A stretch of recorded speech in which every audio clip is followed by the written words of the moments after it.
At 22, I switched from fitness training to content creation, and today I run one of India's most successful podcasts.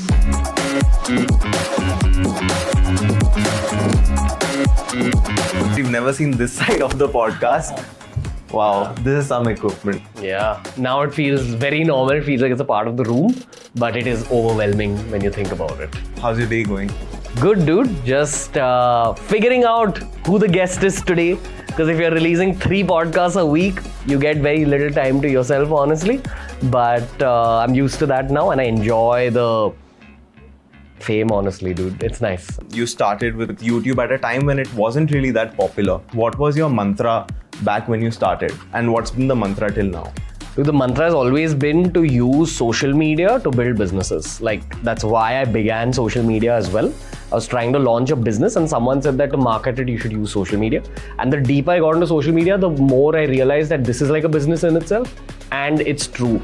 Like, it can be used to build bigger and better businesses. And even till today, that's all we're trying to do. You were doing engineering, you come from a family of doctors. How did you decide to take such an unconventional approach in life? I just enjoyed the attention, bro. The thing is, I love science. I loved engineering as well in retrospect. But I knew I was built for something which is like probably in front of camera.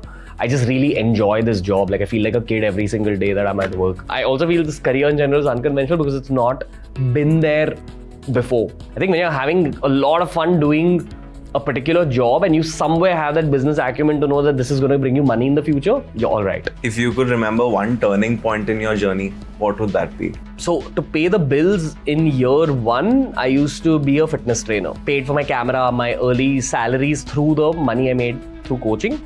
And one of my early clients was Tanmay. And I'd helped him lose weight back then. He had explained to me about what influencer marketing is. He didn't use the word, but he said that, if you grow content channels like this, eventually you can monetize it, and the people pay a lot of money. They'll pay 1 lakh for like a Instagram video, and it's a lot more now, obviously, but 1 lakh for an Instagram video seemed like so much at that point. It was more than what I was making in a month of training. So I thought, okay, if I really double down on this, there's something in it. So I'd definitely say talking to Tanmay and learning from him in 2015 was very important for 2016 to 2023. Let's talk about the Ranveer show. You host India's most successful podcast. What do you think is that one superpower that you have through which you've been able to captivate the hearts of millions of listeners? The honest, raw truth is that we get great guests, and people think that those guests just come our way, but there's years of work that go on behind the scenes to land a guest. At this point, it is definitely the art of conversation, and it is an art. It's a skill you can keep improving with time. But if you had to give an advice to, let's say, an interviewer, talk to the human, not the personality. Also, the most key advice is have fun during creating that content, because if you're not having fun, the audience won't. If you're feeling tense, the audience will also feel tense. So whatever you're feeling during the content, that's how the audience is going to perceive it.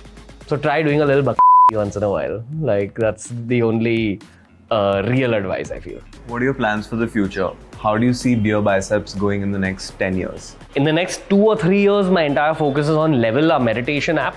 I feel that in the long term, every infotainment content creator has to create some businesses, according to me. And going forward, I'd like to probably create one more business. It would be great if I had the capability of creating a social media platform myself, because I think I've understood social media at this point, and it's very mathematical after a point. That's the actual dream. I might stop the podcast at some point. If you're a creative professional, you need to know when to take a step back as well. You're a creative individual, you're doing something in tech. How do you manage to multitask your time, and how do you give your 100% to each one of them? The trade-off is I don't get too much family time and time for my personal life, which is all right at this stage. And I'm kind of preparing myself for a family life in the future by understanding that I'm single now and I have time now, and I'll work really hard right now and set up a good family life for myself and my family later on.